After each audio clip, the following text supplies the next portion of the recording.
Gajanan developers Pune यांच्याकडून आता पंढरपुरात इस्बाबी कलश मंगल कार्यालय येथे साकारला जातो आहे भव्य गजानन टॉवर 10 मजली ट्विन बिल्डिंगचा प्रकल्प, मजबूत आरसीसी फ्रेम रचना, पायांसाठी वायू प्रतिबंधक उपाययोजना, आयएस मानकानुसार भूकंप प्रतिरोधक आरसीसी रचना असलेल्या गजानन टॉवर मध्ये उपलब्ध आहेत अत्याधुनिक सुविधांनी युक्त 1022 स्क्वेअर फुटाचे 2 बीएचके फ्लॅट्स, सुशोभित प्रवेश कक्ष, सामायिक क्षेत्रासाठी अत्याधुनिक सुरक्षा यंत्रणा, लिफ्ट आणि सामायिक क्षेत्रांसाठी वीज बॅकअपची सुविधा, स्वतंत्र अग्निशमन यंत्रणा, 2 मजली पुरेशी पार्किंग व्यवस्था, प्रत्येक कार पार्किंगच्या ठिकाणी स्वतंत्र एव्ही चार्जिंगची सोय, सोलर वॉटर यंत्रणा, प्रत्येक सदनिकेसाठी इन्व्हर्टरची सोय.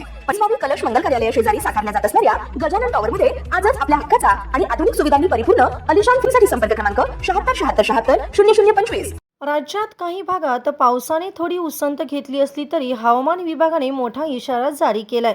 कोकण, पश्चिम महाराष्ट्राचा घाटमात आणि विदर्भातील अनेक जिल्ह्यांमध्ये मुसळधार ते अतिमुसळधार पावसाची शक्यता वर्तवण्यात आली. या भागात येलो अलर्ट जारी करण्यात आलाय. नागरिकांना सतर्क राहण्याचे आवाहन करण्यात आले असून हवामान विभागाने दिलेल्या माहितीनुसार सध्या हवामानात मोठे बदल झाले आहेत.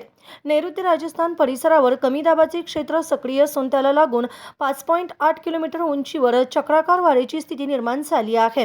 कमी दाबाचा पट्टा ओराई, सिधी, दाल्तोगंज, बंकुरा ते मणिपूर पर्यंत पसरला आहे. दक्षिण गुजरात पासून उत्तर केरळपर्यंत किनारपट्टीला समांतर हवेचा कमी दाबाचा पट्टा कायम आहे. उत्तर कर्नाटक पासून तमिळनाडूपर्यंत ही कमी दाबाची रेषा सक्रिय असल्याने राज्यात पाऊस आणि ऊन सावल्यांचा खेळ सुरू आहे. मुंबई वेधशाळेच्या हवामान अंदाजानुसार सोमवारी रायगड, पुणे घाट, सातारा घाट, सिंधुदुर्ग, रत्नागिरी, अकोला, वर्धा, भंडारा, गोंदिया, चंद्रपूर व गडचिरोली जिल्ह्यांना पावसाचा येलो अलर्ट देण्यात आला आहे. राज्यात इतर ठिकाणी ऊन सावल्यांचा खेळ राहील आणि हलक्या ते मध्यम स्वरूपाच्या पावसाच्या सरी कोसळतील. पुणे, सातारा व कोल्हापूर घाटमाथ्यावरून प्रवास करताना धुके आणि दरडी कोसळण्याचा धोका लक्षात घेऊन सावधगिरी बाळगण्याचे आवाहन करण्यात आले आहे.